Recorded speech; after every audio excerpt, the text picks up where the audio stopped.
On this episode of the Go Reflect Yourself podcast, today we talk about in the moment stress and anxiety management, especially before, during a test or a situation where you may remain highly stressed or normally tense. We talk about a few key elements and in the moment techniques that can help you significantly and even improve your performance. Stay tuned. Hi there. My name is Heather J. Crider, and I welcome you to the Go Reflect Yourself podcast. I'm here to bring you real, practical, brain-based strategies helping you transform your life one thought at a time. Working hard and staying busy will only get you so far.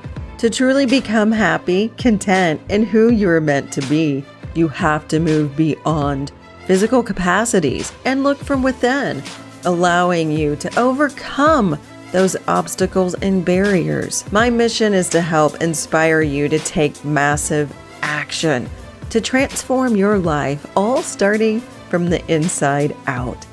I invite you to watch or listen to this podcast and share it with others who you feel can also benefit from it. I invite you to join my free Facebook group, Beat Burnout.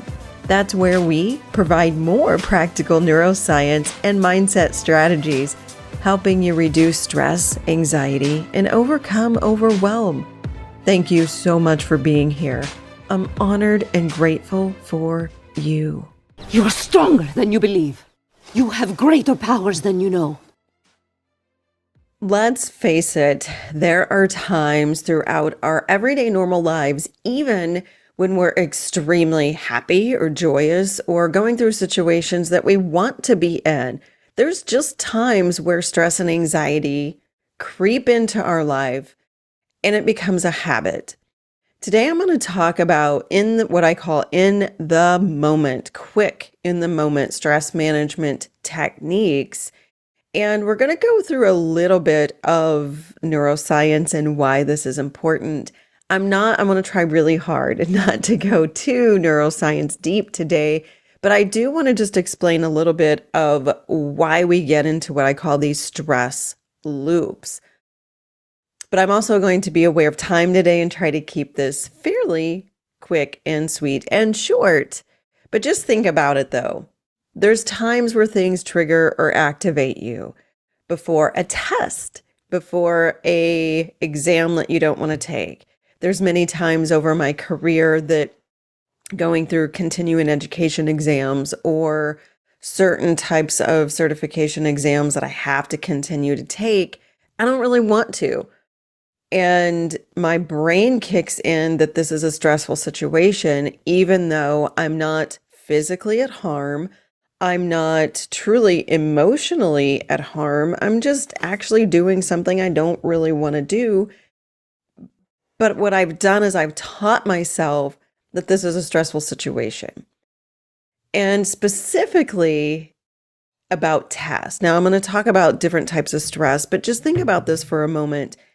From an early age, we are taught test taking to be a stressful time. It is a lot of people I hear, especially teenagers or junior high ages, say I'm just not a good test taker. And I've said that myself my whole life. And because, first of all, that you think that, then you believe that, then you put your body in a stressful state and you put your perspective in a stressful state of, I'm probably going to do poorly because I'm not a good test taker. Now, we have been taught this very often. Some people they don't care. It doesn't stress them, and that's completely okay. But it still sets the precedent to our brain. Hey, this is a high alert situation. There's something I need to be aware of. What's going to come out and hurt me or harm me. This is what I call that stress loop. We want to think our cognitive brain, what I call the cognitive brain, which is really just the thinking brain, this central executive network, this bigger part of our thinking brain. And I'm pointing to my forehead right now, just as a habit. But we want to use that. We want to be functional. We want to think clearly. We want to perform well. We want to say the right things when we're talking to people, when we're having conversations, when we are in a sales presentation, or when we are dealing with people every single day. We want to say the right things. We want to do the right things. We want to perform at our absolute, authentic, best, witty, smart, perfect, insert any adjective you want. We want that best outcome. But we don't always get it because we have these emotional signals and cycles in our brains, and sometimes that can be very stressful. So just think about this for a second. There are times when you're triggered or activated just by having to talk with somebody, maybe that you don't want to. Maybe your body gets anxious knowing that you have to confront someone. Maybe it's an employee, maybe it's a boss, maybe it's a coworker about a difficult situation or conversation that you really don't want to have. That creates tension and anxiety. And that's not always a bad thing. We are emotional beings. We have cycles. We need to feel our emotions. But when we get too emotional or the stress or anxiety takes over, it's very difficult to think logically and really connect to the parts of us that we need to communicate at a high level. Interview anxiety, anxiety checking your mail, anxiety giving a speech, anxiety just meeting someone new, anxiety recording a speech or a podcast, anxiety just doing something new for the first time. You insert any situation, you can probably relate to increased tension or anxiety in your body. What do you do about that? How do you come back online in a way where you can not only function, not only thrive, but it's an outcome that's positive and productive for you? Now, something I want, and I'm going to ping around just a little bit here as I talk about this, because this is a very, very big subject. And if you've heard me talk about this in other ways or prior podcasts, we have a very complicated brain. And we tend to train it in repeated processes based on our habits, based on our defaults, based on our environments, the things we see, the things we've learned. But we don't have to stay in those same habits. It's kind of like taking the same route home every day. Some of us, most of us, have multiple ways we can drive. Why do we take the same exact route every single time? Now, I used to do this. It's funny. I remember a friend commented on me one time because she saw me, we kind of had the same route going home. And she was like, well, you're just full of surprises. You never take the same route twice. And because she noticed that she would go one way and I would go another. And sometimes I'd go the same way and maybe I would change it, but I always tried to change it. And for various reasons. Number one, I get bored quickly and I know that about myself. Number two, it's kind of cool to take different routes to see different things. It also changes the way that your brain processes because it's not that automatic habit. You have to think and be aware differently than just going through that repetitive automatic habit, if that makes sense. Hopefully that does. But my point to that is just because you do something the same way over and over and over and over and over and over and over doesn't mean you can't undo that. And doesn't mean that you can't change the pattern.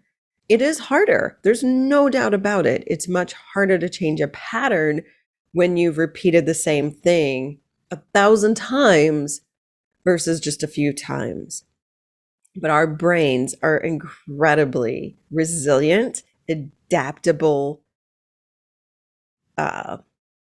muscles. My brain just shot into all the different technical parts of the brain, we have all these connections. We have all these neurons and neuroplasticity that is allowing us to constantly have different pathways that we actually can take in our brains. And the reason that I always default back to the brain is because our habits, that's where our habits come from.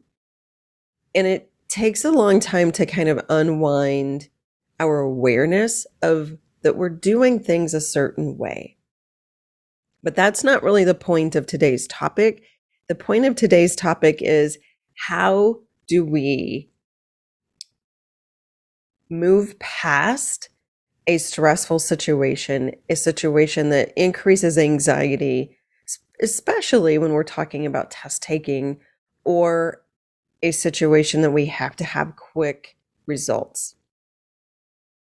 A couple things to that. There's research that shows mindfulness being the key to being able to kind of take your brain back online and allow it to have some space to think clearly. It's kind of like when you go into a crowded room and you feel that tension of that crowded room. It might be hot. There might be people everywhere, elbow to elbow, and you're just trying to get through to the other side of the room. Mindfulness is kind of like clearing space in that room as you see the other door that you want to get to. Mindfulness allows the room to kind of clear a path for you in a spacious way so you can actually get to that other door calmly and in a way that you can breathe and think as logically as possible along that pathway. Now let's take that one step further, which is relaxed mindful awareness. So relaxed mindful awareness is going to be that same scenario. You're in that crowded room, you're at one door and you see another door and you're trying to get to that other door.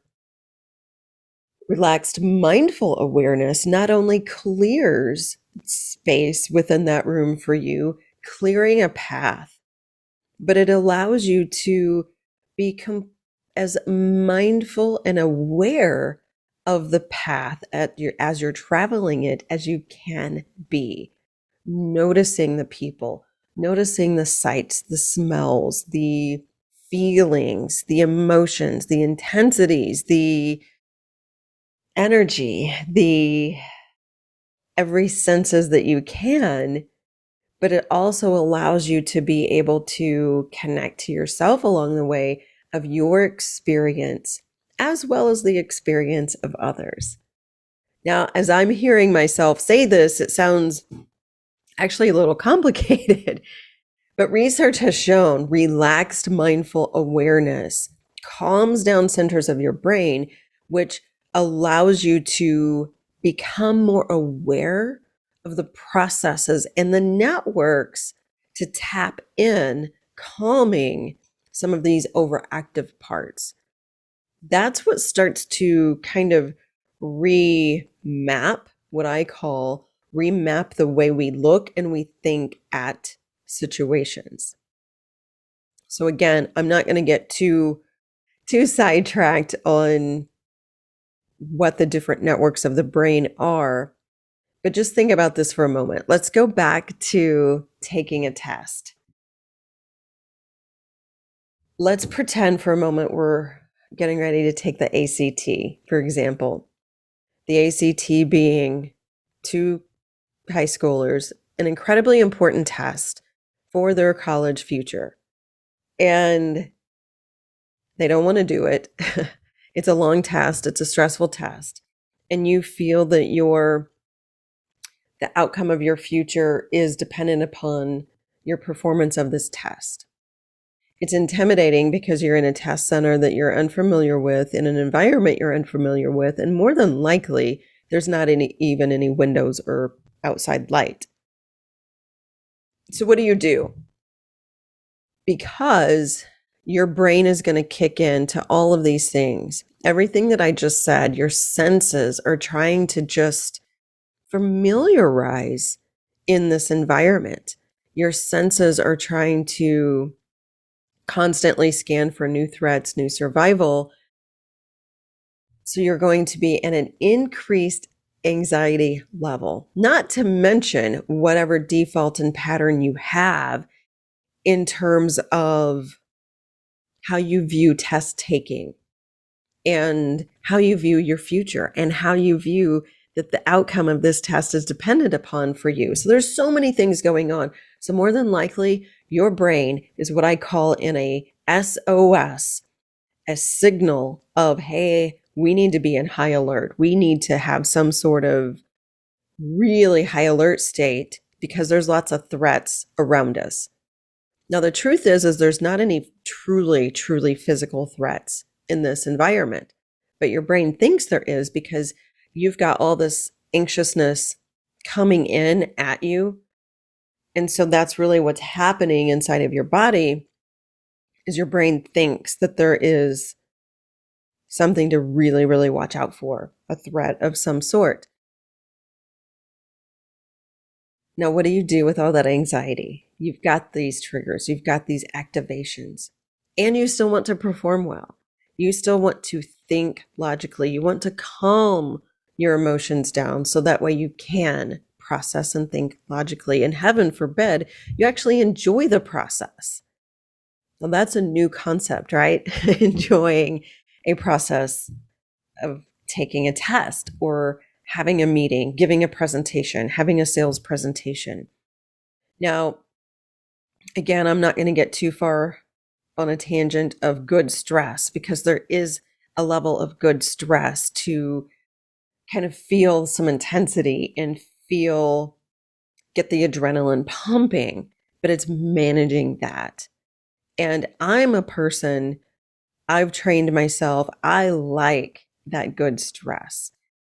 But it takes a while to understand the difference between training good stress and how you need those dopamine and you get those dopamine hits versus completely shutting down because this is just, it's exhausting. And you know what I mean? Anxiety and stress, you can feel it and it's exhausting. And again, from a primitive perspective, your body's designed to survive. And if there is a tiger or bear attacking you and you get all these major, huge adrenaline rushes to physically keep you alive, then you have this complete drain because now you need to regroup and rebuild. And that's exactly, think about animals. They have these super hard play moments and then they nap for hours because that's technically what's going on inside of our brains too. But I digress and let me come back full circle to what do you do in those moments? So let's go back to what I was talking about earlier of relaxed mindful awareness. How do you do relaxed mindful awareness? If you're sitting at a test or you're getting ready to give a presentation or talk to someone, you don't have time to quote, meditate or to go have 20 or 30 minutes of mindfulness. Maybe you do, and that's great. But most of us don't in those moments. You can actually achieve relaxed mindful awareness right now. If you're sitting with me, even if you're driving and you're listening to this, you can achieve relaxed mindful awareness right now. 2 minutes or less. Let me explain something really quickly. Studies have shown that if you can have 5 minutes of mindfulness before a test, it can actually improve your test scores. So think about that. 5 minutes of mindfulness before a test can improve your test scores. Oh my gosh, why wouldn't we do that all the time?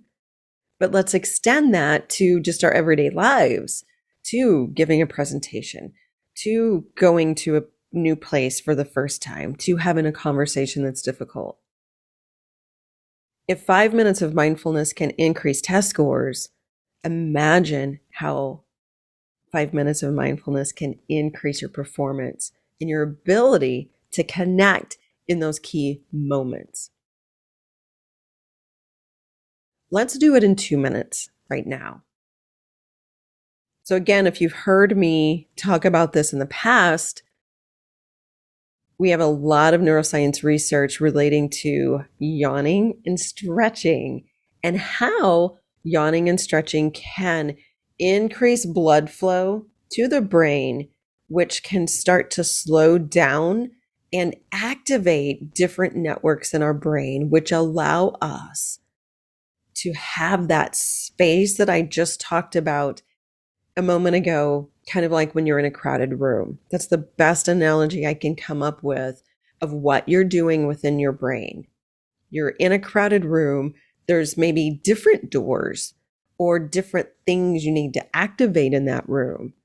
You have to be able to clear paths to those different things or doors or stations or tables. You have to be able to clear those paths. And the only way you can do that is to have some space. Yawning and stretching, super slow, mindful stretching.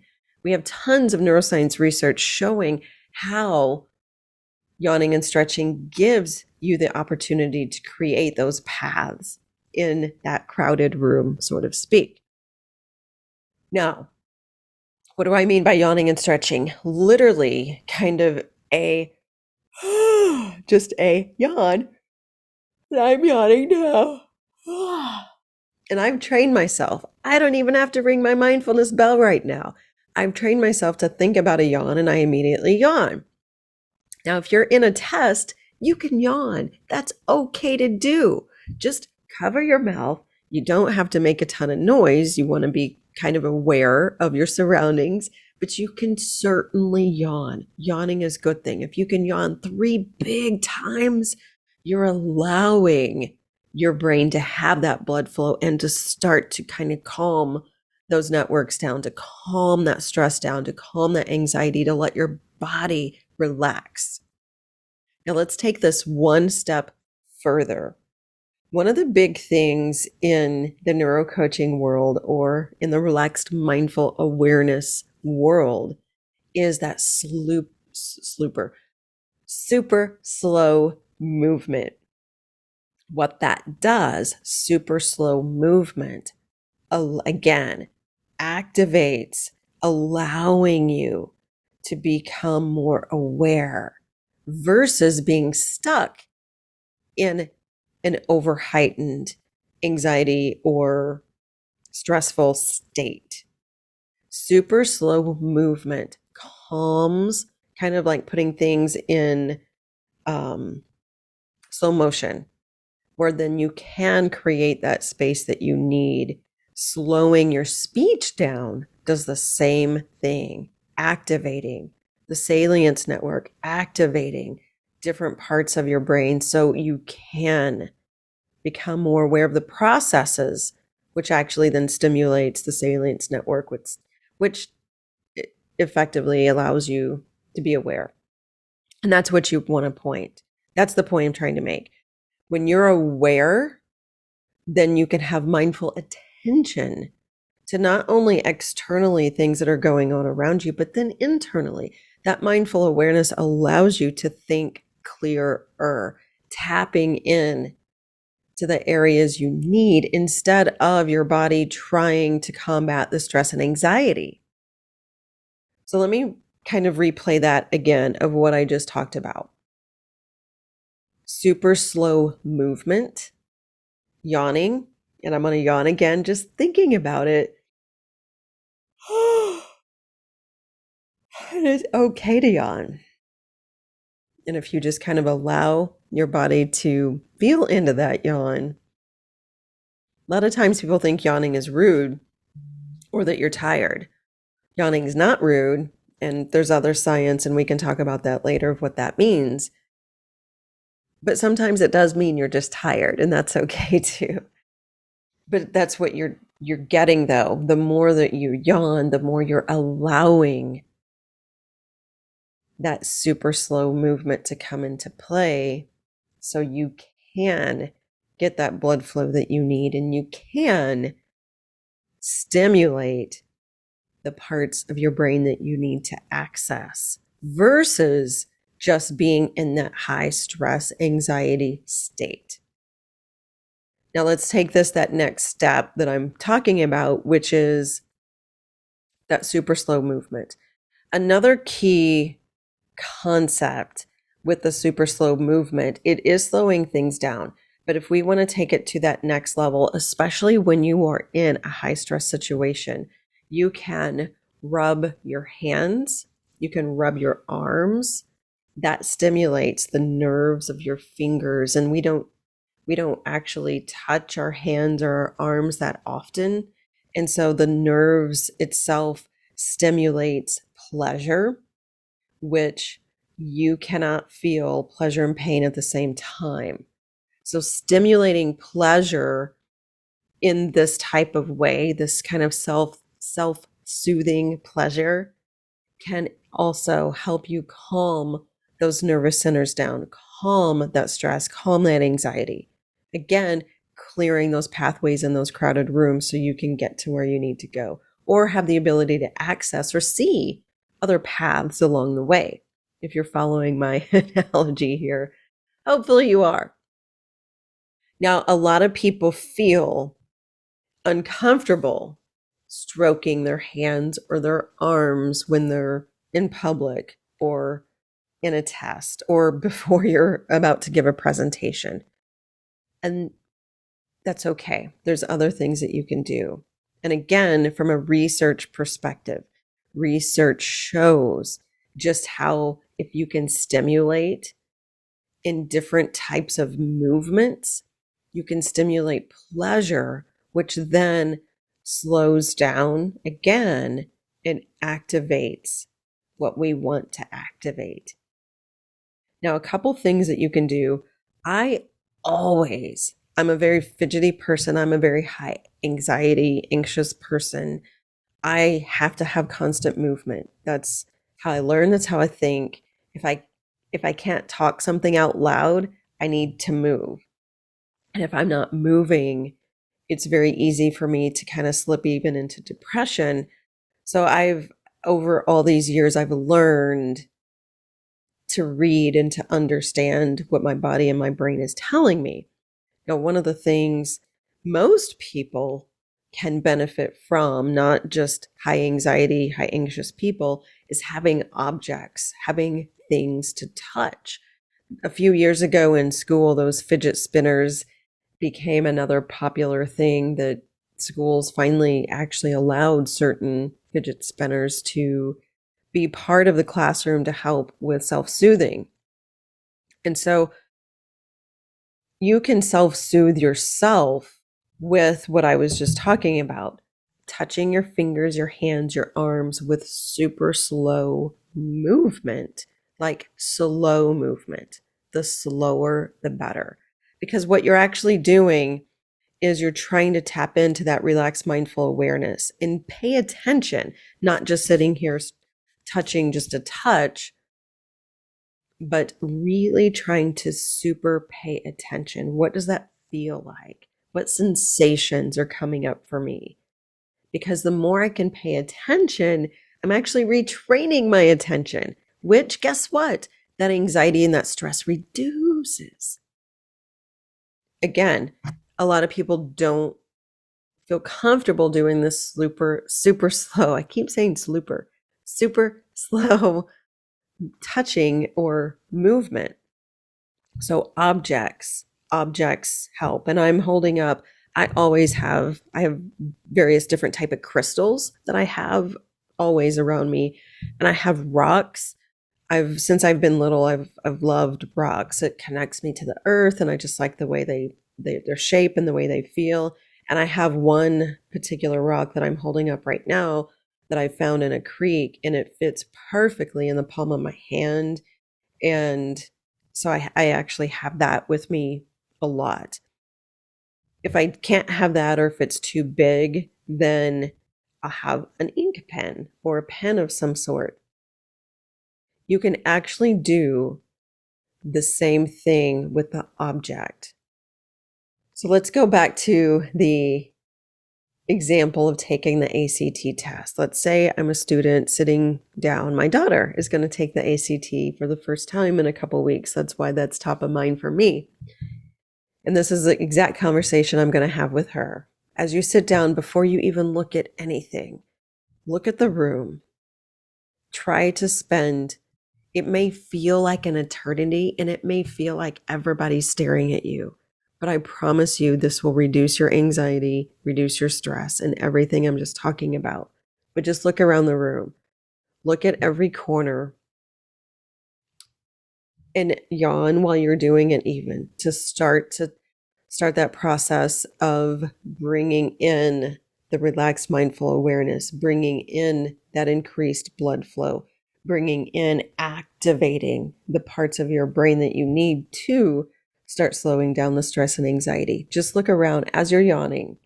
Look around the room and specifically look around the room. If you look at people, then you might feel awkward. You might feel, people can feel when you're looking at them too. So again, this can take 10 to 30 seconds, just looking around the room, and really try to do that when you first come in too, because you want to try to familiarize your brain and your body with your surroundings.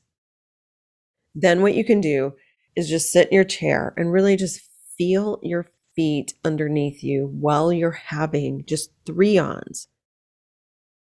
And then what you can do is just take your pen and slowly just rub your fingers up and down the pen and feel what that pen feels like, or pencil feels like in your fingers. And concentrate. Tell yourself as you're breathing, I feel the sensation. I feel my skin. I feel the nerve endings of my fingers. And you can even take turns with your fingers. So your pinky, maybe your pinky and your thumb, running that up and down the pencil. Then maybe your ring finger and your thumb, maybe your middle finger. Maybe you take it in your whole hand. This is something that you can do. No one will even notice that you're doing, because you can look down at this point, just yawning and concentrating, and you can find a spot on your desk, find a spot on the floor right in front of you. Just look down and just rub your fingers slowly, like pretend you're a sloth, as super slowly as possible, asking yourself, what does this feel like? And as you do this, you can, like I said, if you can take an object, if you're in an ACT, you probably can't take an extra object with you. But if you're at your desk, if you're getting ready to give a presentation, you can do the same thing for 30 seconds. Like I mentioned with the rock that I usually have with me. I usually have it in my right hand, and I just run my thumb around it. And I feel what it feels like in my palm. And I just take a breath. And I continue to yawn, which I'm going to do again because I'm thinking about, and that's a good thing. And a super slow. This slowing down that we're talking about activates and allows more awareness of the processes in your brain, so you can tap in to the things you need to tap into to perform in that moment. Super slow movement. And research shows movement of many different kinds actually stimulate your pleasure nerves. That's another reason why the yawning and stretching, because you're activating a lot of nerves when you stretch and your nervous system gets involved. So if you can do a super slow, and I'm just stretching my arms. And a lot of people feel that this is kind of hokey or weird. And I've done this for so long now that it doesn't even bother me. It used to. When I first started learning this, I was like, oh my gosh, People are looking at me. Am I doing this right? I look so silly. My saliva is going to show if I yawn. It's rude. That's normal. Those are parts of your brain. That's actually your default thinking part that kicks in, that kind of imagination part that kicks in, that takes over. That's normal. But it's not super effective when you're still thinking and ruminating in these negative ways. So I promise you, if you just try that super slow movement, and I'm doing it right now. I'm taking my right hand and I'm just touching my left fingers. Super slow. And just really pay attention to how that feels.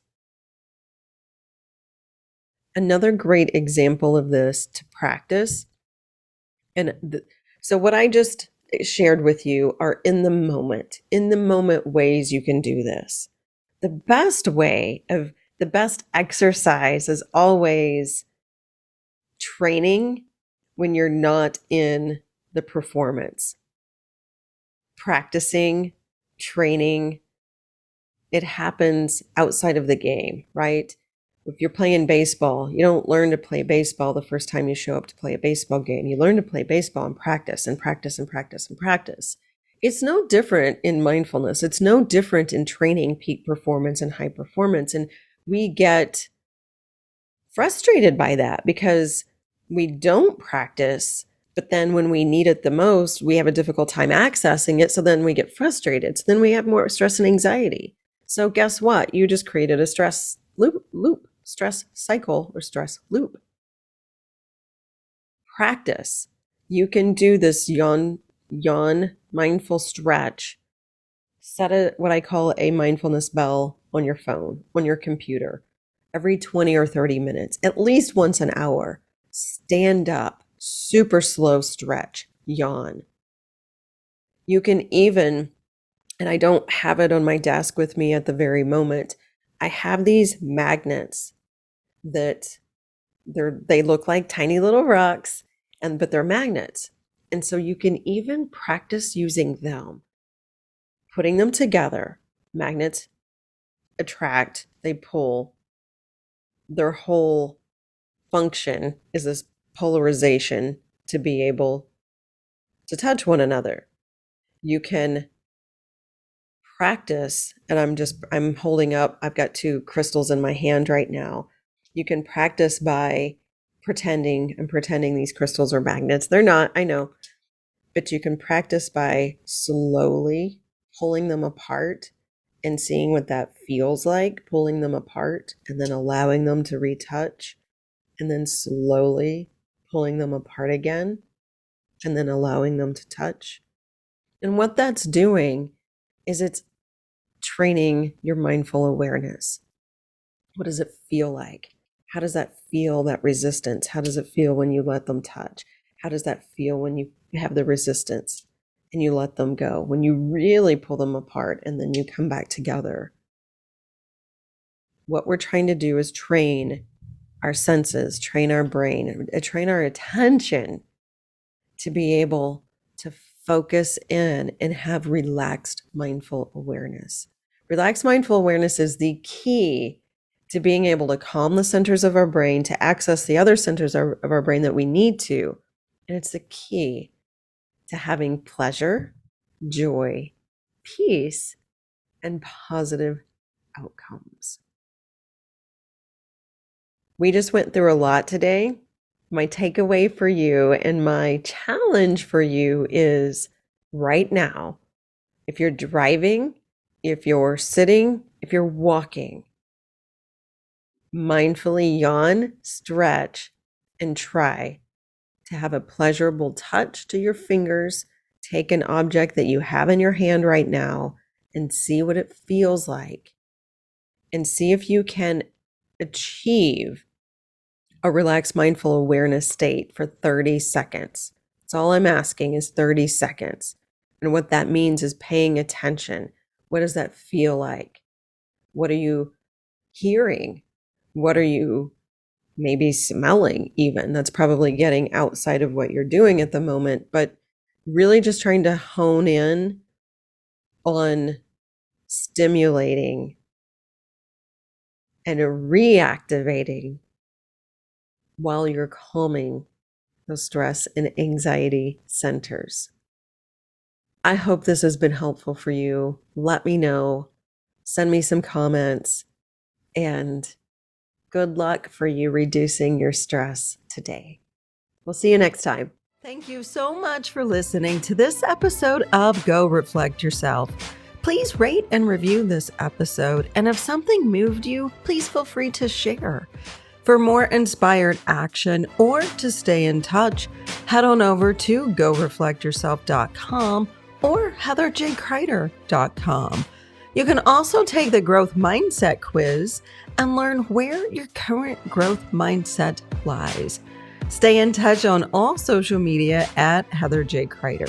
Until next time, this is your host, Heather Crider, and I am challenging you to go reflect yourself so you can discover and become who you are meant to be.